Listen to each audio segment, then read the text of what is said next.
All right, we just pushed live. There's a few folks that have come in, and to the folks that are already in, we're just going to give a couple of moments to let people settle down, maybe grab their glass of water, connect to audio, do all the things that are when it comes to jumping on a virtual session. So yeah, we'll kind of wait for people to join in. For the folks that are joined in, if you can see on the screen there, while we wait for people to filter in, in the chat button, so in your Zoom client, you'll see a chat area there. We'd love to know one word to describe how you're feeling right now.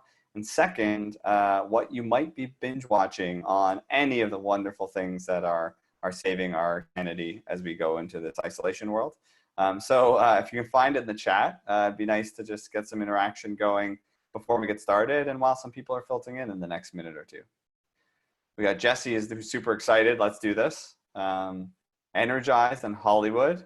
Yes, I've Three's Company reruns. That's amazing. That's I haven't seen Three's Company in a long time, but I'm gonna put that back on the list. Money Heist. Is Money Heist the one that has I think it's subtitles, right? But I keep seeing it. Season 2 of Dead to Me. Dead to Me came twice, so that's pretty. That seems pretty popular right now. For the people that just joined and you're wondering why I'm reading out Netflix titles, if you can see on the screen, as we wait for some people to filter in, we just wanted to see one word to describe how you're feeling and what you're binge watching today or recently on some of the online systems there. Marvel Saga, Sopranos for the first time. Mike, I've never actually seen a Sopranos episode, so I might join you with that soon. There's not enough true crime on TV to satisfy me. Fair enough. Ozark, yes, that's one recommendation I will give. I've seen Fada, yeah. I haven't watched it, but I keep seeing it pop up. Anyways, so I'm going to tell you, this whole exercise is completely selfish. I just want to understand what else is out there that people would recommend.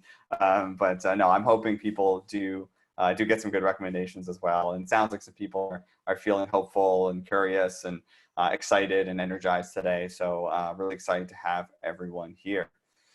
So I want to get into kind of the real introduction here. Again, everyone, welcome to the second InnovateWork virtual event. My name is Rob Catalano. I'm one of the co-founders of the InnovateWork world. I think I have another co-founder running around somewhere. May hopefully turn on his video. Bill, are you around? Oh no, Bill might be a little shy. Oh, there he is. Hey, how you doing, bro? Good. Yourself? It's I'm good. I'm excited for this session. Perfect. So again, we're happy to have everyone back. It was your last time. For anyone who's new to InnovateWork, we spent the last 3 years building these types of communities and online events, bringing people together to really learn from wonderful speakers out there. And unfortunately, that's not an option right now. So we took this world online and wanted to bring it back to the community in a different way. So we're really excited to get started and get through this. Now, one thing I did want to mention is we always start our InnovateWork events with this concept. We put these together with 3 major goals in mind, right? We want to have people educated, right, and learn from our wonderful speakers. Usually when we're in, learn from each other, but just educate on what's happening out there in now the rapidly changing world of work.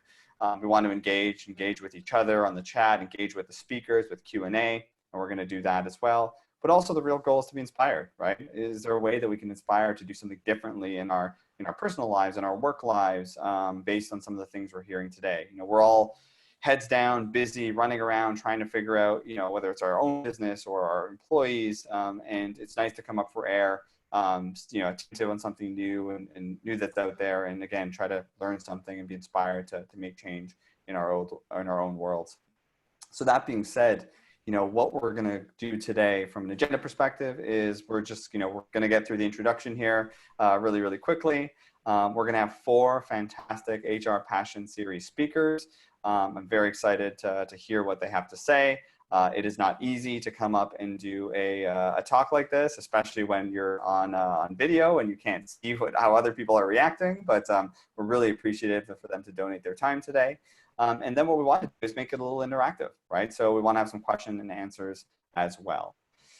Now, if you've already done this on the chat side, if you have any issues, if you want to, again, let us know the one word of how you're feeling or the thing that you're binge watching on Netflix.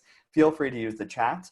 The chat is a little more for just that, kind of chat and some of those conversations. But if you have questions, and again, we are going to address all the questions at the end, there's a Q&A button in your Zoom client. If you click there, you'll be able to post your questions. You'll be able to see other people what they posted. You can even like or upvote those questions.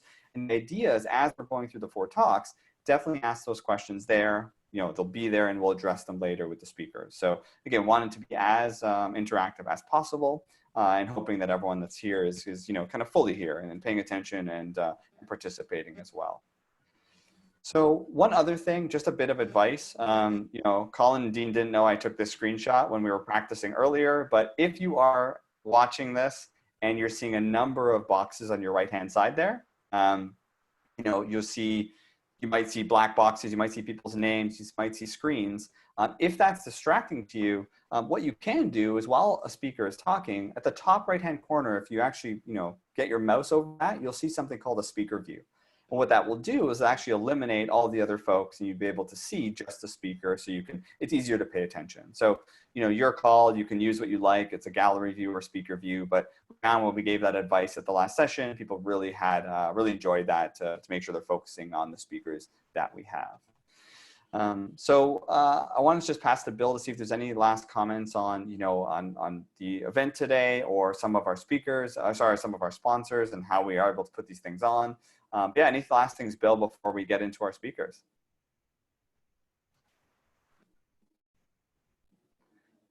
Or maybe not. I think Bill's might be having some challenges with the audio or the internet there, so apologies. But just as a heads up, you know, it's hard to put these things on without some support from our sponsors. So WorkTango and HR Gazette and the team there, they go through finding speakers, you know, getting all this set up, promoting it, et cetera, to bring the community together. So we really appreciate all the effort on those 2 organizations. And organizations like Gallagher, Lighthouse Labs, High Road Human Capital, and Thorpe Benefits, you know, they also support us in many different ways as well. So we do want to thank them. So getting into the actual event itself, these are the 4 HR Passion Series speakers. Before I introduce Alex to start, I did want to mention, a lot of people ask why 9 minutes? I don't know if anyone has an Apple device, but when you put on your snooze, it snoozes for 9 minutes. And the inspiration was that in that time you press snooze and try to go back to sleep, think about all you could do and learn in that one snooze period of 9 minutes. So we have our speakers come up to in that time to educate us as a bit of inspiration of how we can educate ourselves and learn even outside of these sessions. You're going to see something a little different as well. I'm going to introduce Alex, but then you're probably not going to see Bill or I for the rest of the event until the end. We're going to have our speakers introduce the next speakers. If the field flows better, and it's a lot more fun than having to see Bill or I come back. But yeah, for the next 40 or so minutes, you're going to hear some fantastic speakers, and I'm excited to get going. And from a first level of introduction, Alexandra Levitt is a partner in People Results. I mean, she's a partner with organizational development firms. She consults, writes on leadership development, adoption, entrepreneurship, innovation, career and workplace trends. She's a good wave going as well. And her goal is to really prepare organizations and their employees to be competitive and marketable in the future business world. Columnist for the Wall Street Journal, a writer for the New York Times, Fast Company and Forbes, and authored several international bestsellers. I can actually post her more full bio into the chat if you want to get a more further read, but we're very excited to have you with us, Alex. And I'm going to take away my camera and my mic, and the floor is now yours. Okay, hi everyone. Let me just get to screen sharing here. Can everybody see that title slide? Hold on a second. Oh, I was still sharing my screen, apologies. So I think if you can share yours now, we should be good. Look, I ruined it already, everyone. I didn't leave fast enough. That's okay. All right. Do we have the title slide up? Can you all see that? Yep, you're good. Yeah, okay, great. Anyway, hi everyone. My name is Alexandra Levitt. I am a business and workplace author, speaker, consultant. Thank you, Rob, for the wonderful introduction. I'm also a futurist, which I want to explain really quick what that is. That essentially just means that someone is looking at patterns that are percolating up through the market and trying to determine what has the greatest potential to cause disruption. So it's not about looking into a crystal ball. It's more about really thinking through what is most likely to happen. Let's forecast what is most likely to happen given the current situation that we have today. So that's what a futurist does. And today we're going to be talking about the most fully effective way to transition to distributed work. So what we've seen as a result of COVID in the last couple of months is that we've had patchwork solutions to working from home. But there have been a few business leaders who have really put strategic rigor behind distributed work. And what we mean by distributed work is that it is the most evolved form of working from home, where you have forgone physical bases of operation, either entirely or partially, in favor of employees who are working from different locations. And some organizations have actually done this 100% before the pandemic even started. You can look at organizations like WordPress, for example. I'm going to mention them a couple of times, but they have been doing this in multiple countries for the last several years, and in fact, rarely get together in person. Now, we have to be fair to ourselves, right? We've entered this situation really suddenly, and given that the working from home and distributed workforces are going to probably need to continue in some capacity, we can actually use this pandemic as an opportunity, as a catalyst to transform work for the better. And it's not going to happen overnight, but it is something that we can look at through a broader lens. And I'm going to go through quickly in the next 8 minutes or so 3 ways that we can do that. And that is increasing our comfort managing remote teams, adopting asynchronous processes, and investing in proper support. Let's see if I can get my slides to move.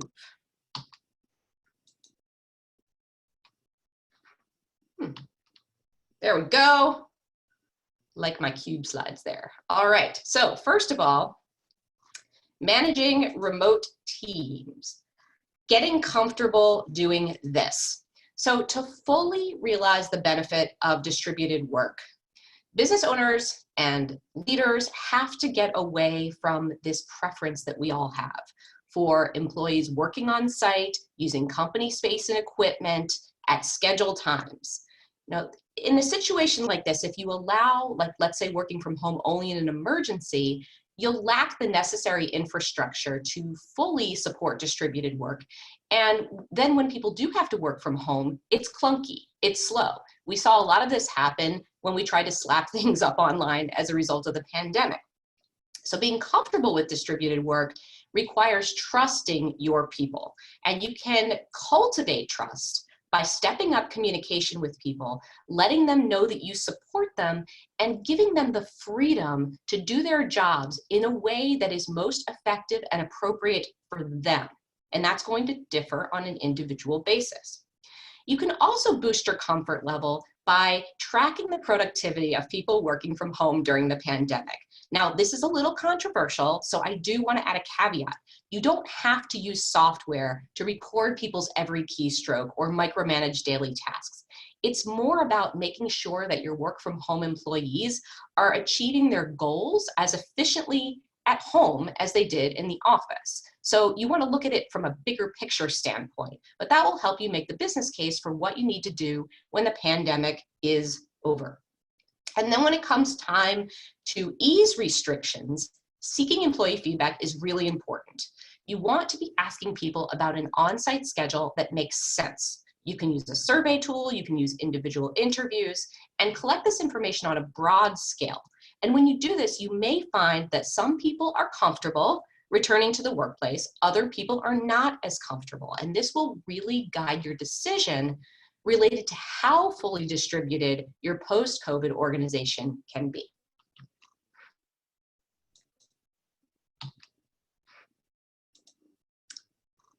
The next thing I want to talk about is adopting asynchronous processes. So many companies have moved online just by, as I said, slapping things up and trying to recreate the experience of being in the office. And there are a lot of tools that help us do that, right? There's Microsoft Teams, there's Zoom, of course, Google Hangouts, and these facilitate real-time meetings. Employees can access share drives, they can access email, company applications, but most people are largely working the same hours, whether they have distractions or not. As an example, doing this call today, I've got 2 kids doing e-learning in the room next door, and I'm just hoping that they're not going to interrupt me because we are doing, of course, a meeting during business hours. I highly recommend, if you haven't already heard this, Sam Harris has a podcast called Making Sense. And on his latest version, actually, I don't think it's the latest, it might be 2 months ago now, the Automatic CEO and WordPress founder, Matt Mullenweg, shared a secret for distributed work. And that is the move from synchronous, where everyone performs tasks at roughly the same time, to asynchronous processes, where employees work on their own time. So for example, a synchronous process might require people to travel to a meeting, sit in a room together, and get a presentation where they then provide immediate feedback. An asynchronous process might allow someone to share an idea on social media or instant message, and then team members can think through it and respond on their own time. They probably will have a deadline of some sort, but overall, they can actually do that. If they want to do it at midnight, that's cool, as long as they are providing the feedback when we need it. So how do you do this? Well, you can shift gradually to asynchronous processes by first looking at when and where business hours that are set are necessary. For example, if you've got customer service, well, you usually have to have somebody online dealing with customers depending on what the demand is. You might consider how you can change your performance model that evaluates people based on the quality of their contributions rather than the time that it takes to produce them, or just the time in general that they are undertaking work and actually producing output. So for example, an Agile performance system, which we've been talking about a lot the last couple of years, that relies on continuous feedback to establish, to accomplish, and to reconfigure goals that are based on real-time business needs. And employees are measured on their contributions to those goals in real time. And given how fast things are changing with the pandemic, it makes a lot of sense to evaluate performance this way. And of course, it absolutely is in line with distributed work and how it's most effective. When you stop relying on synchrony, one of my favorite benefits is that you've got the freedom to source talent across the globe. On today's call alone, we've got people all over the world. So I encourage you to think about assembling teams based on not who is geographically proximal to you, but who is best suited to do the job. And this is amazing power to harness because you can move operations forward 24 hours a day as employees pass the baton to overseas colleagues. Now, I didn't come up with that. That's from Matt Mullenweg, who I mentioned earlier. But this passing of the baton actually will exponentially increase your productivity. The final thing we're going to talk about is how to invest here. Now, people don't like when I tell them to invest in things, but think about all the money you're saving on office space, retail space. You probably do have some extra funds to provide the proper equipment and tools to do distributed work right. It's not as complicated as you would think. Special audio gear. I just got a ring light for my desk that lights me up much better so that people on Zoom can see me. It was $20 from Amazon. Just making sure home offices are outfitted in a way that makes distributed work work. In terms of team collaboration, keep in mind some channels are better suited to synchronous work, like video conferencing, while others are better for asynchronous work, like an instant messaging platform like Slack, for example. Now, your unique mix is going to depend on the needs of your business and how it operates, and also on your culture. But some fully distributed organizations have already figured it out and have all kinds of tools, from Google Docs and Hackpad for documentation, to internal blogs, to Trello for project management. There's no shortage of software tools, so it's about investigating the mix that's going to work best for you. Couple of other final points here. You might want to beef up your online security because when we do have distributed work, we need to be realistic. And it does make our organizations and our intellectual property more vulnerable to bad actors. Also, since there are fewer opportunities to meet face-to-face, you might consider offering your organization a crash course in effective written communication. It also doesn't hurt to boost people's applied technology skills, which means leveraging people, processes, data, and devices to do jobs better using technology. So when I just said, what's the unique mix of software tools that you need to run your organization in a distributed environment? That's an example of an applied technology skill. You know the software that's out there that's going to make your job easier. And everyone working today needs to have these applied technology skills.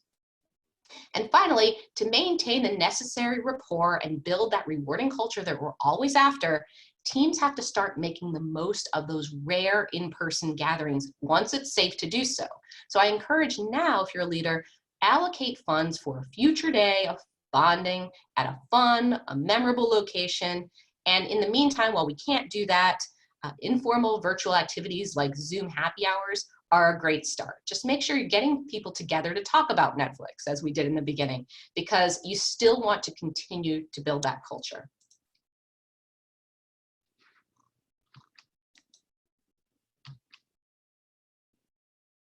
Oh, this didn't switch. Sorry about that. I'll just let everybody look at this for about 10 seconds. And we can absolutely provide the slide deck to you all too, so that you have this. But this just sums up what I just said.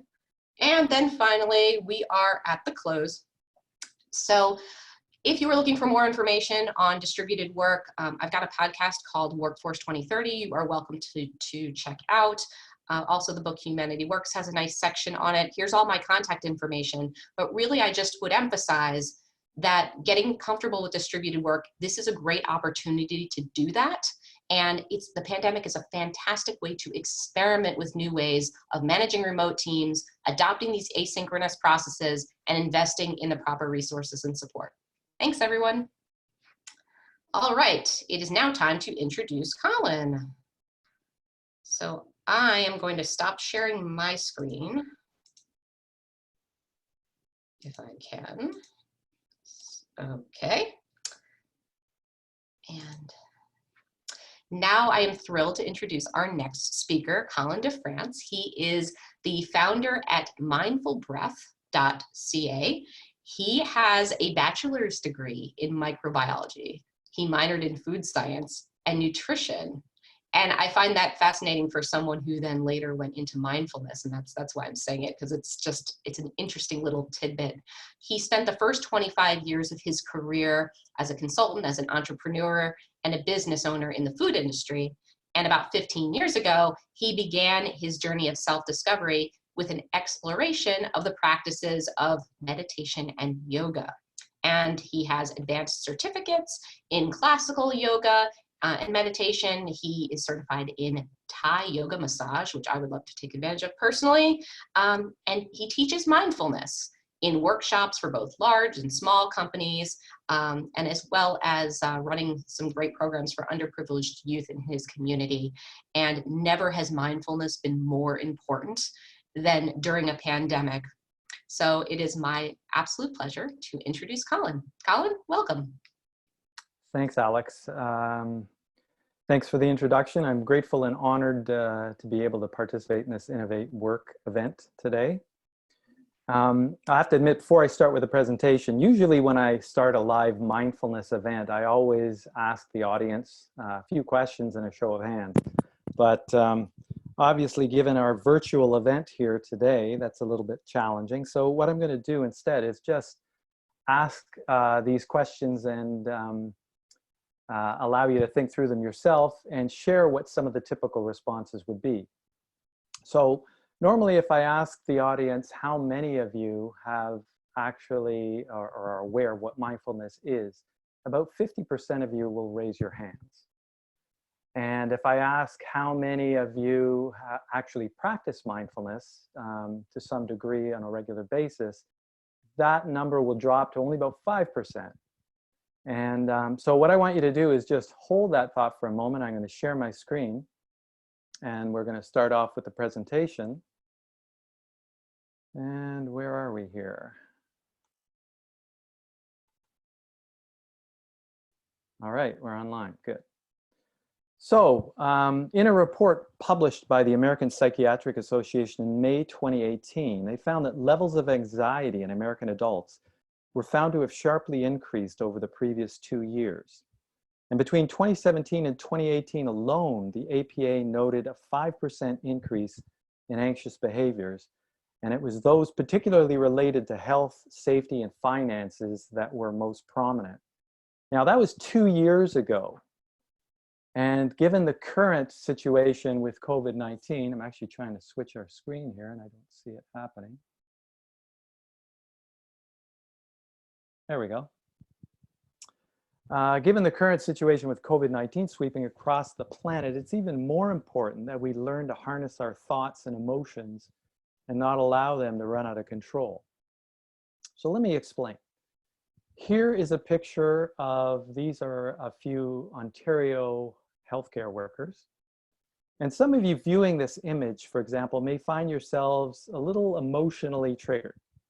Perhaps you're keying in on the masks as a reminder that we're in this global pandemic, or you're ruminating on thoughts of social distancing, or that you can no longer dine at your favorite restaurant or take in a movie at the theater, or spontaneously jump on a plane and just go on a beach vacation. Perhaps you find yourself thinking about the risk that COVID-19 presents to you and your loved ones, or that you can no longer work and play the way you did only a couple of months ago. But you know what? This isn't necessarily a bad thing. Our brains are actually wired to pay attention to negative stuff as a mechanism for survival. And this negativity bias is designed to filter out the good stuff that we see in order to more easily spot a problem as it comes up and keeps us safe. So missing out on a quick meal, for example, is not going to be a big deal. Chances are other food is likely to come along before too long. But if you fail to recognize the hungry tiger sizing you up for a meal, well, hey, that might end your existence real quick. So the thing is, with other animals, once a physical threat is gone, the nervous system quickly resets from high alert to rest mode. But the big difference between us humans and the rest of the animal kingdom is that we've been blessed with highly evolved memory and imagination. And on one hand, it's because of these gifts that we've been able to create wonderful technologies and live in a society with so many comforts and conveniences. But when this same memory and imagination take control in emotionally charged situations, it often creates the same physiological response in your body as if there was a physical threat like this tiger sitting in front of you. And the respective causes of depression and anxiety, as an example, are rooted in dwelling too much on the past and constantly worrying about the future. So it makes sense that any tool or technique that can bring us back to the present would be a great asset. Now, contrary to what some may think, mindfulness is not some esoteric practice of Tibetan monks living high up in a mountain cave. In fact, all of us have at one time or another practiced mindfulness without even knowing it. So if I were to ask once again for a show of hands, how many of you have threaded a needle, thrown a frisbee, learned a new dance, or worked on a jigsaw puzzle? How many have played a game of horseshoes, tried running as fast as you can, or maintaining your balance with your eyes closed? In this case, pretty much every hand would be raised in the audience. And what all these activities actually have in common is that they require a certain level of mindfulness in order to do them.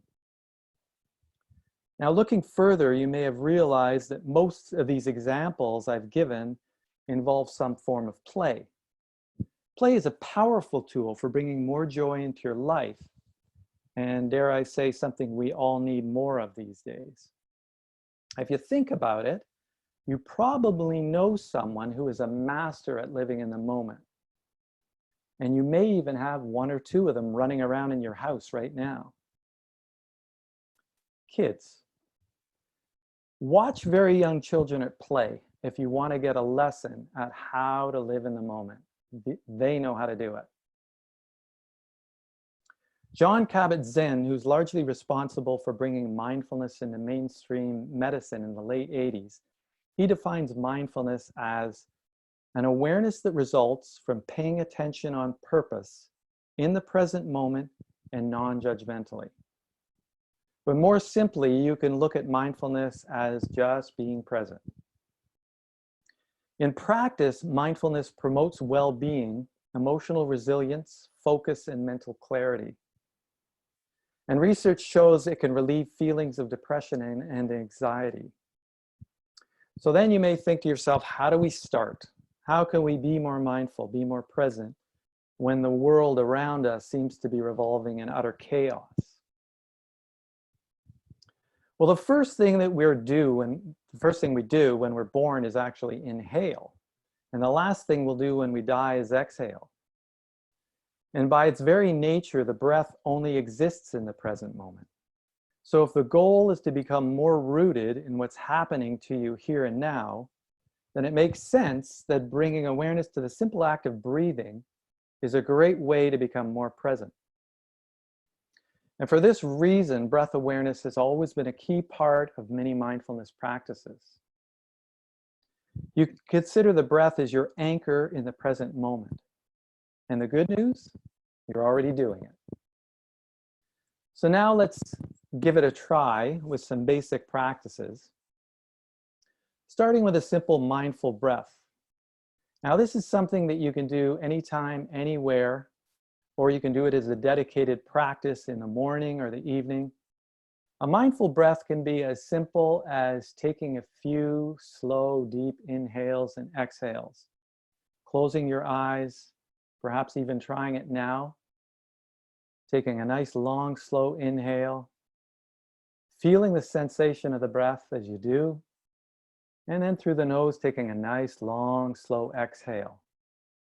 Noticing how it relaxes the body as you do that. And after a few breaths, you'll probably notice that you feel a little bit calmer, a little bit more relaxed, a little bit more together. And before I wrap up, I'd like to actually add a couple of others. One is one I typically like to use, and I think it's particularly relevant these days. And looking at the picture that I have here, where it's a situation that I think a lot of people are very familiar with, standing in line at the grocery store, waiting to file in, maintaining your 6-foot social distance. And what I started to do actually was take note of the person who's furthest ahead in the line and bring your awareness to them, the person just about to enter the store, and silently say to yourself, I wish you well. May you be healthy, happy, and free from harm. And then after that settles in, move to the next person in line. Give them your attention. And again, silently repeat to yourself, I wish you well. May you be healthy, happy, and free from harm. And continue in this fashion with each person until you get to that person standing just in front of you. And after wishing them well, if you still haven't entered the store, you can actually start doing the same thing with people as they're exiting the store on their way to the car. And what you'll notice after a period of time doing this fairly regularly is that it again calms you, makes you feel a little bit more collected and connected with other people. Again, something because of social distancing that we really have to work on and we're challenged with these days. And one final practice that we can do is about noticing the good. And this practice, as it sounds, is really quite simple. It's just about noticing the good, countering the brain's negativity bias, and simply taking note of those things that are good. And in this case, it actually brings to mind something for me personally that I started to notice for the first time since this whole event began 2 months ago. And that is, people smile as much with their eyes as they do with their mouth. And you can see it clearly here in this picture. So what do you notice? Something you should practice, and I encourage you to do so as often as you can. And on that note, I'd actually like to give my thanks to Rob and Bill for inviting me to join here today. And just turning off my screen here for a moment. We'll begin to turn it over to Jesse. And for those of you who have questions we would like to ask of me, potentially get me involved with doing something directly for your companies, you can reach me at mindfulbreath.ca. I do have more information there and practices as well that you can look at. Now on to Jesse. Jesse is the founder of High Road Human Capital. And in addition to leading the company, Jesse's role is to seek out organizations that can truly benefit from their unique approach to solving HR and talent acquisition problems. With over 20 years in this industry, Jesse has worked in every facet of the business. He has a keen interest in helping others and spends much of his time volunteering with nonprofit organizations like Civic Action, 360 Kids, and Treble Victor Group. No less impressive, and it impressed the hell out of me, Jamie is a former 5-time Karate Ontario champion, military biathlon champion, and an Ironman triathlete. Welcome, Jesse. The screen's yours. Thank you very much, Colin. Can you hear me just before you sign off? I can. Okay, fantastic. Thank you for that introduction. I genuinely appreciate it. And if you guys can't see my screen, I'm sure somebody will let me know, but it looks good on my end. I've got a lot to do here, so we're going to jump right into it. But for anybody that knows me, I have a very important announcement to make. This is the first keynote I've ever given in my life where beforehand, I actually brushed my hair. Yes, I've been growing it out, and the good news is, if anybody is interested in ant legs, I have a nice collection brewing, and if this recruitment thing doesn't work out, ant legs is going to be my new business. Anyway, I digress and let's move on. So rapid fire, I've only got 9 minutes, and if you know me, I'm a little bit verbose. So what I want to talk about is talent acquisition in the COVID-19 world, and talk about getting you as a practitioner, your house in perfect working order, so your talent acquisition house. Before I get into the slides, this is all opinion, guys. None of this is facts. This is from what I hear, from what I see, from what my team sees, from what they hear, and there'll be some transparency on the High Road side, so some things that we know, but they're things we know because they're us. So right into it, setting your house in perfect working order. Whether you're a fan or not, that is, I believe, rule number 6 of Jordan B. Peterson's 12 Rules for Life, and I think it's appropriate for what we're going to talk about. So what I want to give you as a hiring professional, whether you're true talent acquisition, whether you're HR, whether you're the office manager, or whether you're just someone in the organization that owns recruitment or the hiring process, I want to give you some new talent acquisition idioms. So while Alexandra did a great job talking about strategy and big picture, I want to shift gears and get into the weeds a little bit. So I want to ask you to focus on the micro aspects of what you're doing, of what your job is before the macro, the tactical before the strategy, and the essential before the minutia. And what I mean by that is, don't get lost in the big picture, don't get pulled off of course, and really focus on what your job is day in, day out at the moment, and making the best of those tactical aspects of execution and less about strategy.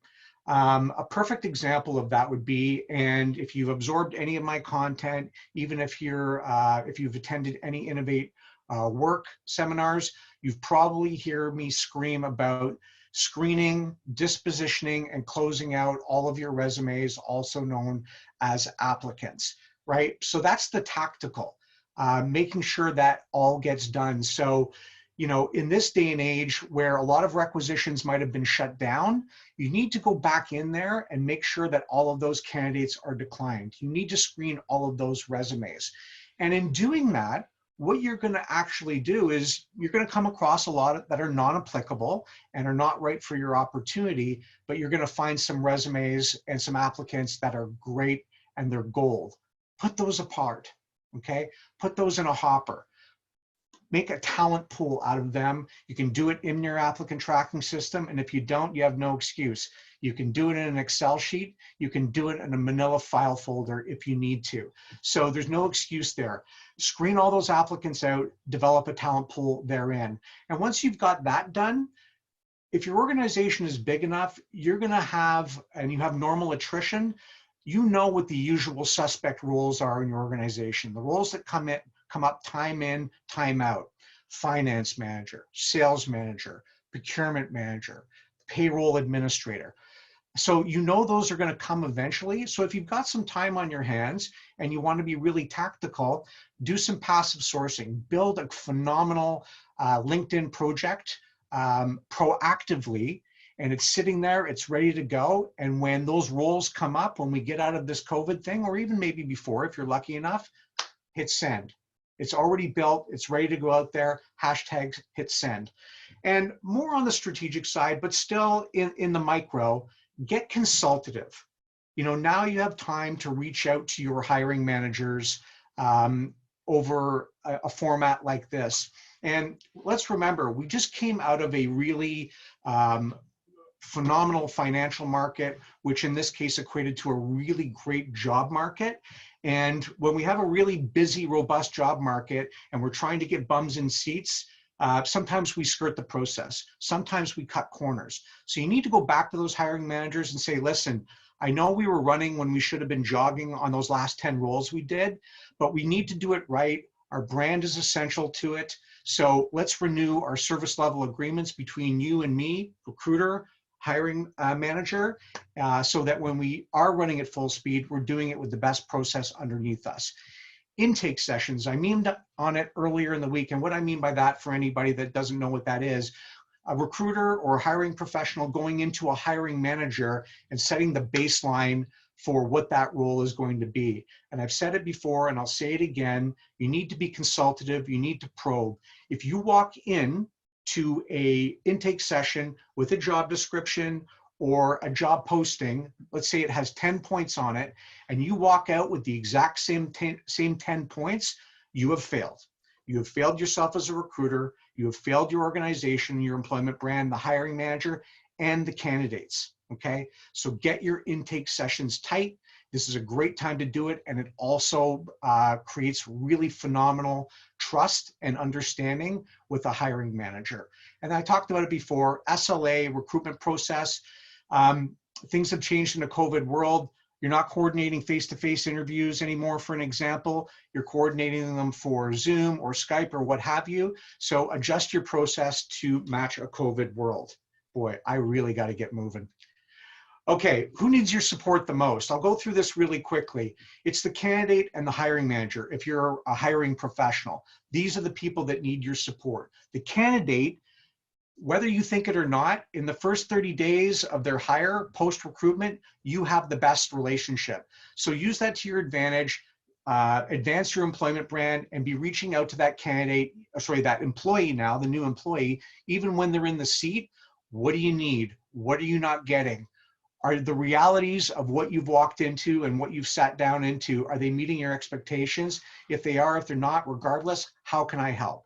And the hiring manager, remember, hiring is what we do the most. What hiring managers do the least is probably that, hiring. So be that conduit between new hires and hiring managers, because they need your support now more than ever. So come up with a 30, 60, 90 day plan to support that hiring manager as best as humanly possible. Let's get physical. And as the late, great Sam Cooke once sang and wrote, a change is gonna come. So what I'm knowing and what I'm hearing from existing clients is, get ready for less cloth, no more cloth seats, cloth dividers, get less cloth, hides, and absorbing fabric. Get ready for glass, plastic, and smooth surfaces, which also, hashtag, are wipeable surfaces. Partitions, if you've already got them between you and the colleague next to you, get ready for those to be wider and taller.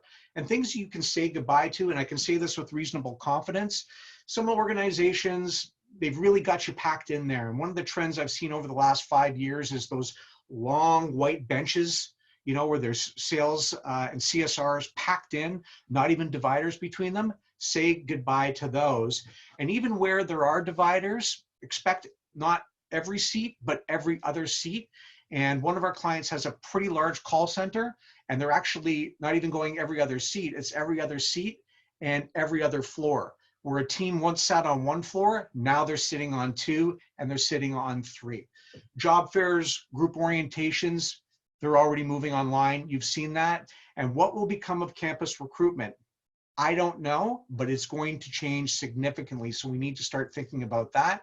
And if there's any silver lining to this at all, if we're in the office, the air we're going to be breathing hopefully is going to be a lot fresher, because I've got clients that are going under physical renovations right now, and air circulation and filtering is at the forefront. So hashtag HEPA filter or the like.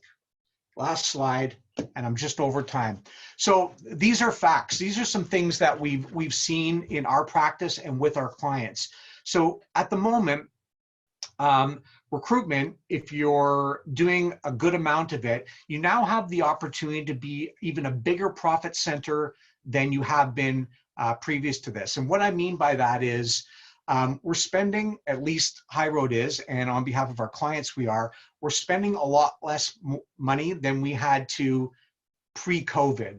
So there's less sponsorship money on Indeed. There's just overall less overhead. And when you're doing the same job with less fixed costs, your profit margin just automatically increases.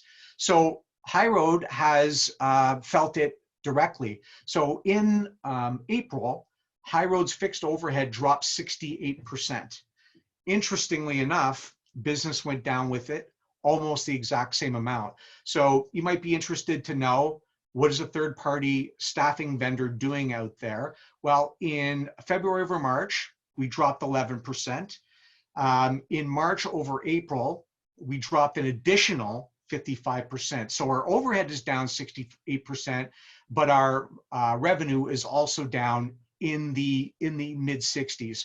I can already tell you, if you thought most of us were coming out of this in May, it's not happening. I don't know what May is going to be, but it's going to be horrific. On the flip side, I can tell you resume submissions have gone up dramatically, as much as 40%. And one of the banes of the recruiter's existence is coordinating interviews. Because there's a lot of people unemployed, my team is coordinating interviews faster than ever before. One of my guys actually put out 7 requests for a phone screen, and 6 of 7 responded in less than an hour. Zoom is everything. We're on it now. Remote onboarding is working better than we've ever could have imagined. A lot of organizations really have their act together. And one of the things I'm sensing, and this is just opinion, I don't think we're coming out of this with a V economy or V activity when it comes to recruitment. This is going to be slow and steady, if I had to guess. And I think we're going to be taking this all the way to the end of 2020 before, from a recruitment perspective, we're feeling any kind of normalcy. So that's it for now. If you would be so kind, find me, follow me, particularly on Instagram. I think we've got a really great page at The Accidental Occupation. Very easy to find me on LinkedIn under Jesse Ryan. So I'm going to leave it right there, and I am going to unshare my screen. And I'm going to turn it over to our next speaker, Dean Fulford. So I'll introduce him as I'm messing around with the technology here, Dean, so please indulge me. Dean is the Vice President of HR and the practice lead with Stratford Manager Corporation. He's worked for a whole host of other fantastic organizations that many of you will recognize. However, one of the most interesting and cool things that I found out about Dean is, for as long as I've been doing recruitment, Dean has actually been a statistician for the National Hockey League, NHL, and I'm sure he's feeling that now because we should be right in the midst, if not the end of the playoffs. And Dean is going to be talking about leaders. Leaders do not need more best practices. And without further ado, Dean, I want to push it over to you. Okay, thanks, Jesse. And can you see my screen and my voice coming through okay? 100%, sir. You're good to go. So I'm going to start with a bit of a question for everybody. So how many of you out there have sent people on leadership training with the hope that someone is going to come back to the workplace a whole different type of leader? So thanks a lot, Jesse, for that intro. And as mentioned, practice leader of leadership development at Stratford Managers. Stratford is a full service management consulting firm. We're based out of Ottawa, offices across Canada. One of the reasons I'm really passionate about this topic is I've seen over the last while a lot of really positive impact to people who have undergone or taken on some leadership development with us just by making a few little tweaks and some adjustments to our approach. Our coaches and our facilitators, Louise, Jenny, Michelle, they've been really at the forefront of making this change happen. So I want to ask all of you on the call, make sure that you're listening without any filters on for about the next 8 minutes or so. Think really hard about how you are supporting your leaders make changes that will last. And the biggest part of all of this is we have to stop giving our leaders more best practices to work with. So think about your organization. Those who are leading and managing got to where they got to likely because they're great at what they do.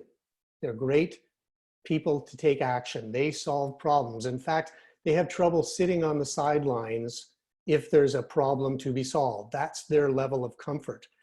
What we need of them, however, is we need them to unlock the potential in the organization. They have to enable others to solve problems the way they can. That has been, when we interviewed a number of clients that work with us at Stratford, the number one thing that they told us as holding their organization back from performing at the level that they really need them to. It's that first level of manager. So we really have to focus on this population and help them turn that bias for action and focus on their teams.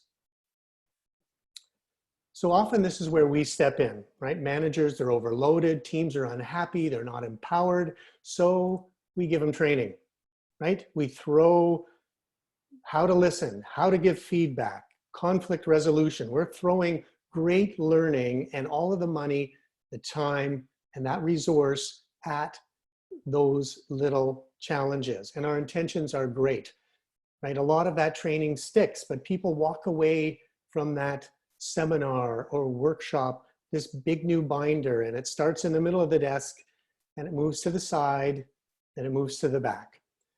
We need to help people do the best they can do with the new tools that they're being empowered to use. So here's really the fundamental question for everybody is how can we help our organizations get the most impact out of our investment in development? So I want to talk about two areas of focus that I would like you to think about. One is about ownership for learning, and the second is about the transfer of learning back to the workplace. So the first step in all of this is let's just stop sending people out to training. This is where all of that throwing new and best practices happen. We've got to shift our mindset. It is not training. It is about a shared commitment to development. And that's a shared commitment between the people who are doing the development and those people that sponsored that development, the organization, the leaders. And that is our first focus area of really upping the impact of leadership development in your organization. It's about ownership of the learning, which is a two-way street. Think about your leaders' leaders. Are they involved? Are they asking those people under development, how's it going? You have my permission to try these new capabilities. I'm giving you feedback. You know, and if I'm participating, I've got to meet my obligation as well, of course. I've got to try those new things out, and I've got to let people know how it's going. That second area of focus that's really going to help you get the most impact is is to evolve your thinking about transferring that learning back to the workplace. And this was I'd say the thing that at Stratford we thought a long time about. We wanted to make sure that anytime we were providing some development to people, that really enabled them to make a long, sustainable change to their behaviors. We wanted to make sure that the learning helped them. And in the end, that's really it. Have the learning help them. Now, of course, you can't say that I can customize a training or a workshop or a learning event to meet the exact needs and the learning gaps of every single person in the room. It's pretty impossible. And layer that on with really not knowing the makeup of everybody's organization, the teams that they support, the support that they have to actually work differently or lead differently than they had. So let me give you a second question.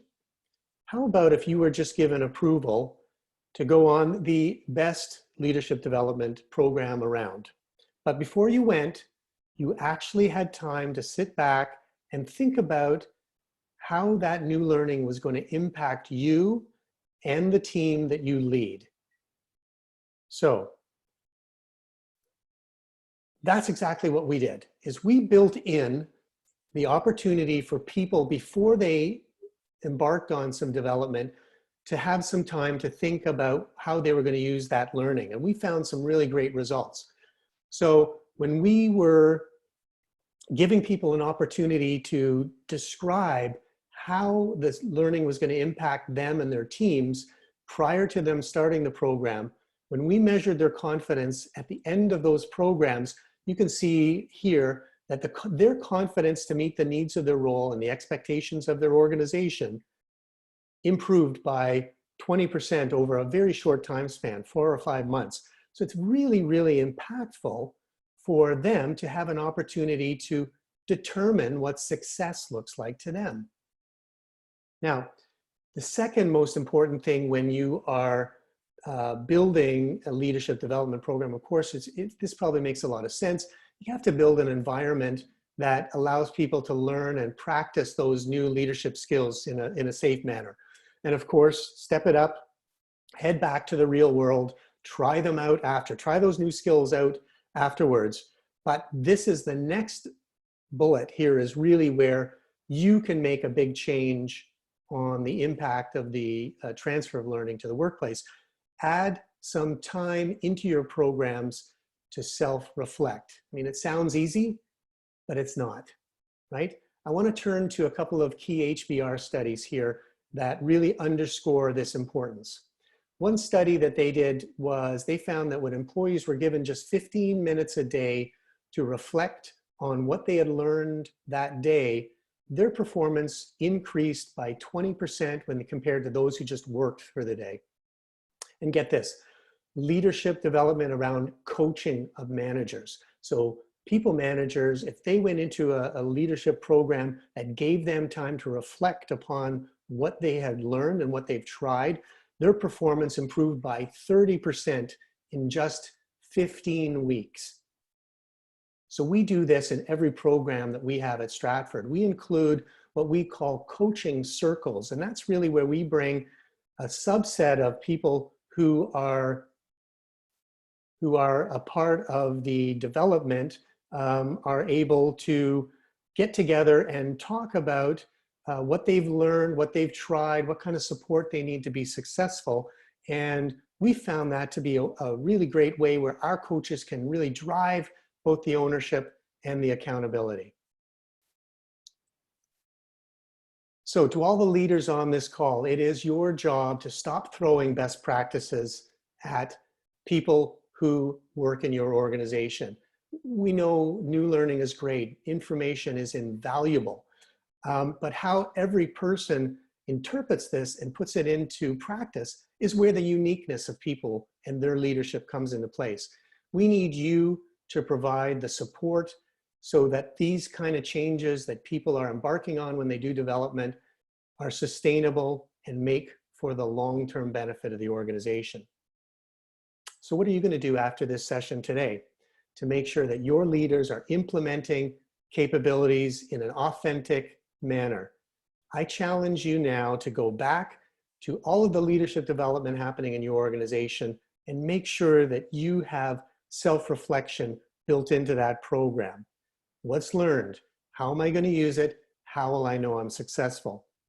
And most of all, I really challenge you to stop giving your overwhelmed managers more best practices to work with. Here's my coordinates. I would love all of you to jump in on the conversation on Twitter or LinkedIn. You can find us at Stratford Managers. And with that, I would like to thank Rob and Bill for the time today. And I am going to stop sharing my screen, and I'm going to move over and bring Rob back to the forefront. If you guys don't know Rob, I was reading his bio as well. Apparently he's got the algorithm to share all algorithms on how to collect the most value out of loyalty points. So I don't know if you've branded that yet, Rob, but best of luck. Awesome. Yeah, thanks. What Dean's referring to there is I collect loyalty points for everything. So that's just a hobby I have.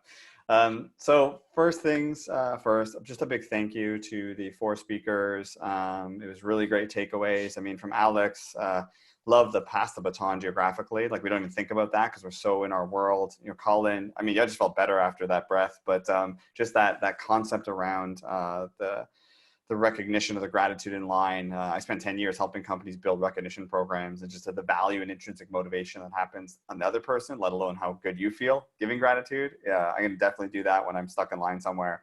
Jesse, we actually started reevaluating that process in the SLAs, and it helps when you're not running 1,000 miles an hour on the hiring, as most companies are. And Dean, just it's so funny. The intentions are great when we try to get our leaders in that world, but they're not auto-magically going to come out as a wonderful leader after that one session. So really love that. What I wanted to do now was, other than thank you all, we wanted to go through some questions. So 3 things for the audience. One is, if you had a fantastic takeaway from the 4 speakers, shoot it in the chat. We definitely want to hear it and share that with the rest of everyone on here. If you do have a question and answer, there's about 3 or 4 already. We'll address those, but if you have them, throw them in there, and we'll monitor them and get a conversation going. So yeah, really appreciate it. And I think what I'm going to start with, as I'm looking at some of the items come in here, is a question, say, starting with Alex. The question was, could you briefly describe the performance model again for distributed workforces? Sure. Well, the example I was using is the Agile performance model, which refers to having a current understanding of business priorities from a very high level, and then creating individual employee plans for how they're going to execute against those current business priorities. And the reason that that is helpful today especially is because we see that if we did a annual review process or a semi-annual review process, let's say in November or January, like, we're in a very different work scenario now, and those goals very well may be not relevant anymore. So Agile performance kind of puts the onus on us to be very current, and then also allows people to work much more flexibly and on their own pace and in a manner that can be easily adjusted. Thanks for the question. Awesome.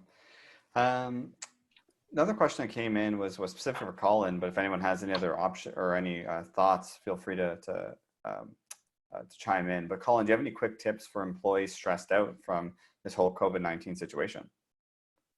Well, there are a couple of practices. Obviously, I shared a couple in the presentation. Typically, when you look at mindfulness practice as a method of generating, sort of calm and resilience, there are 2 modes, 2 ways that you can approach it. One is what we call an in-the-moment practice, which, as it sounds, is something you just do because you're feeling stressed out right then. Maybe you're about to give a presentation yourself, so you need to take a few long, deep breaths. And then the other that you typically see is what are called dedicated practices.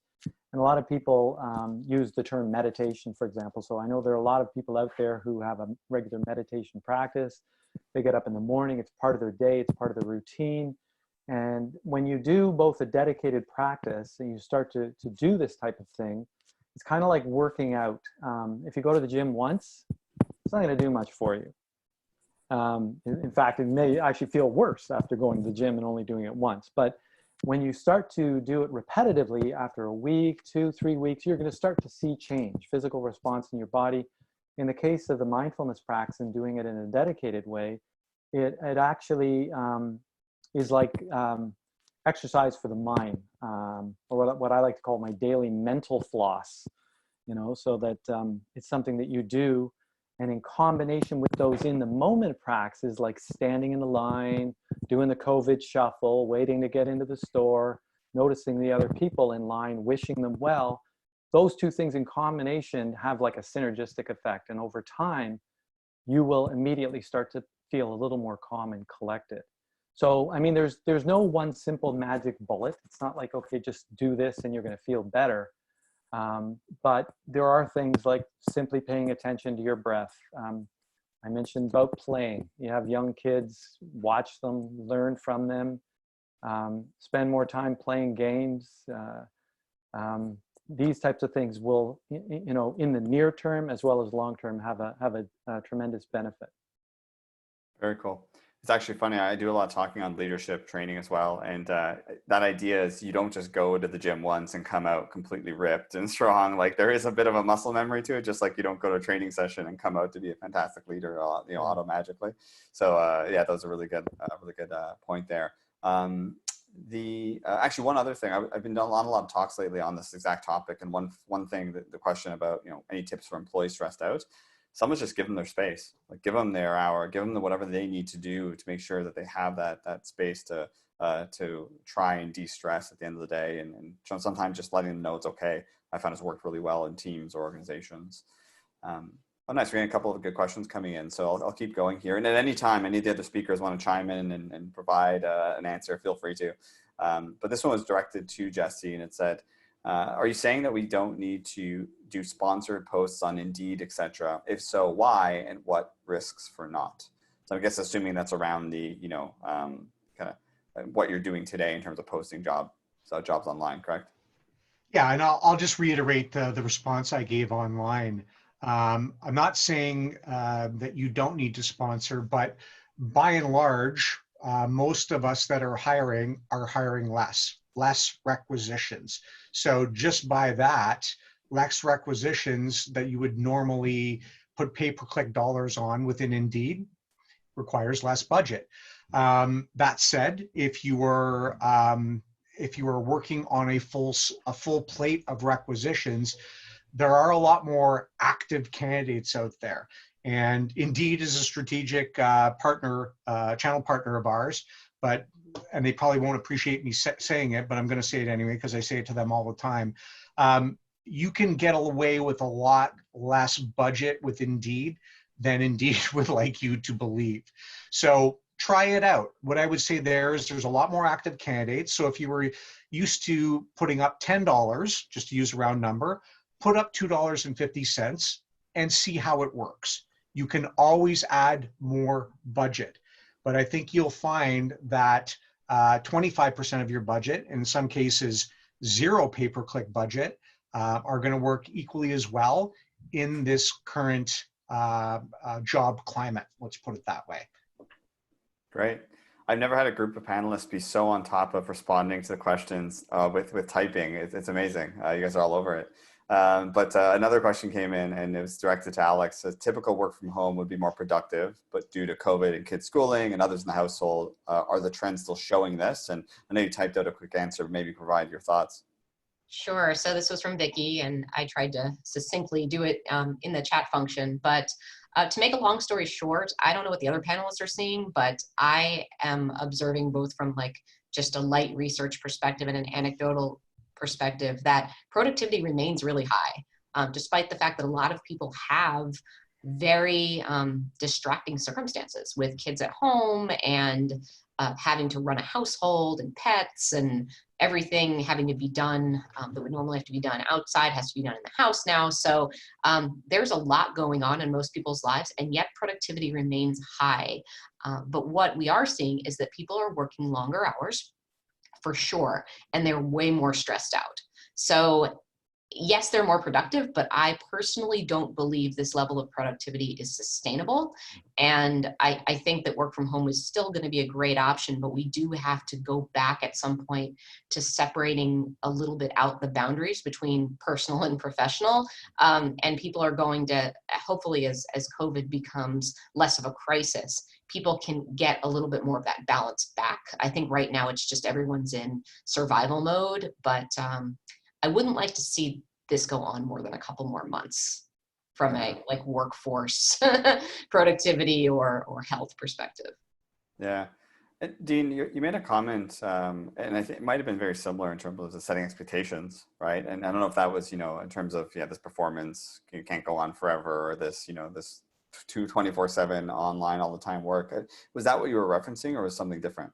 Yeah, no, I really concur with what Alex was saying, is that people are their productivity is fantastic, and the organizations are kind of relying on their commitment to push that through, and that if leaders need to sort of figure out how to reset the expectations towards just outcomes versus expectations of being there.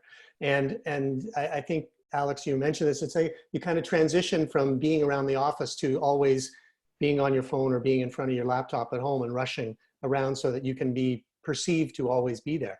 And that, I think, is what has to shift. Leaders got to turn and really be clear about what you're hoping to see out of the effort of people, and then back off, let them do what they need to do, how they need to do it, when they need to do it. And it's especially now more than ever. Yeah. We had an organization, the manager said, no, well, it's the culture around here. We just do everything that we can do to make sure that everything gets done. And it's really scary. Yeah, and it's off the rails with people online at like 2 and 3 a.m. I mean, because it's like, it's all up for grabs now. It's like anything goes. And so I think we're going to have to dial that back a little bit when we're out of crisis. And if I can chime in there, because most of my clients, my key point of contact are senior executive HR. I have never in my career seen HR executives so stressed, so overworked. It's nonstop, and it's new territory. It's a whole new world for them, and it's highly strategic. And the margin for error is very small because their product group is human capital. They're not having any fun. Right. Not sustainable. Yeah, absolutely. There was an interesting question that came earlier, I think, while Alex was speaking, and it was in the chat, so I missed it, but anyone can chime in. But it says there's been a lot of discussion about the employee, in quotes, but how do you anticipate organizations that have preferred on-site contractor resources for oversight in the past will adopt a distributed talent strategy moving forward? So I guess, a lot of people have maybe, what I think I'm hearing here is companies have preferred on-site contractor resources, but how do you adopt distributed talent strategy when, in this different environment? So I don't have much, kind of background from that perspective, but any thoughts from the speakers? You mean contractors that are working on site? Is that? It sounds like on-site contractors is what it's referring to, correct? Okay. I mean, I don't know what everyone else thinks, but briefly, I was suggesting before COVID ever happened that the employee experience has to be extended to people who have non-traditional and alternative work arrangements, like contractors. The rise of the contract workforce is only going to increase now. I mean, it was already increasing like gangbusters. And we need to make sure that we're delivering intellectual property, confidential information. We're putting, in many cases, our clients, our customers, our own employees in the hands of these contractors. So we need to make sure that they have the oversight and that they have the experience that everyone else has. And sometimes HR people don't like to hear this, but that means that you have to address your contract workers as an audience when you're creating this high tech and high touch employee experience that's now become mostly high tech in this current situation. But you can get the oversight if they are properly onboarded and that they understand not just the work that they have to do, but the context in which they have to do it. And Rob, what I would add to that is, and in one particular job family, If I were to give an example, a lot of contractors, anyone that's doing coding or any kind of software development or what have you, there's a big contractor workforce there. They're used to working from home, albeit their current clients might have previously, pre-COVID, wanted them to work on site. From what we've seen in that particular job family, which you would understand in your world as well, it's been fairly flawless and seamless because they are hired guns, so to speak, and they're very comfortable working wherever, whenever, because it lends very nicely to their skill set and their day-to-day. Great. So I want to be sensitive to the time that we had kind of planned out for everyone. And we didn't plan this, but I'll put the speakers on a quick spot here. And just a parting word of something you took away from the other speakers today. Yeah, it'd be good to just go down the line before we sign off. So I'll just go, I guess, go in the order that we started. So maybe starting with you, Alex. Okay, well, my takeaway is to continue to focus on my own mindfulness and the very strategic ways that I can incorporate that into my daily life. So thanks, Colin, and thanks everybody for being here today. Cool. Colin. Well, my takeaway was just from all the other speakers was just another reminder of how quickly the world is changing and how necessary it is for all of us to be able to adapt and keep pace. That there is some tremendous things that we can and are doing online, and I never would have expected it prior to this whole thing, transpiring the way it has. So thanks everyone for sharing. Cool. Jesse.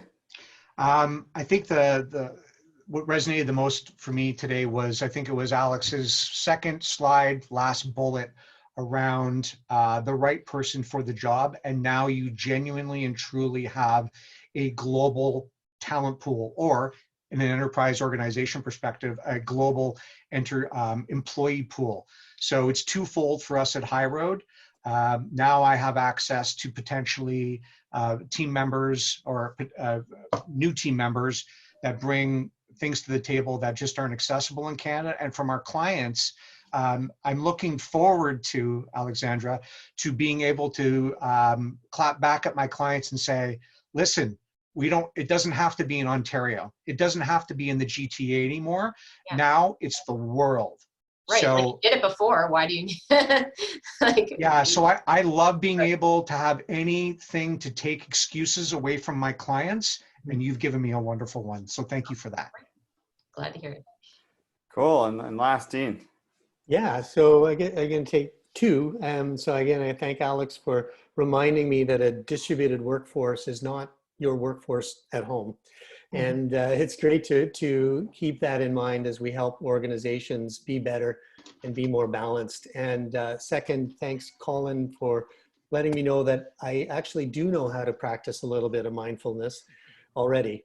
So I'm not as scared anymore to give it a go. So thank you. Good stuff. You're welcome. Awesome. All right. Well, again, a big thank you for donating your time and your insight.